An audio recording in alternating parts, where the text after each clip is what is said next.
For we know that progress depends not only on changing laws, but also changing hearts.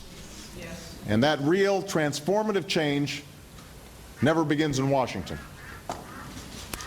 Who's duck back there? It's a duck. There's a duck quacking in there somewhere.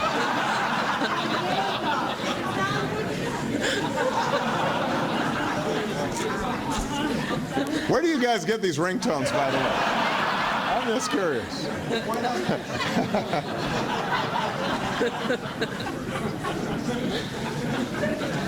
Indeed, that's the story of the movement for fairness and equality.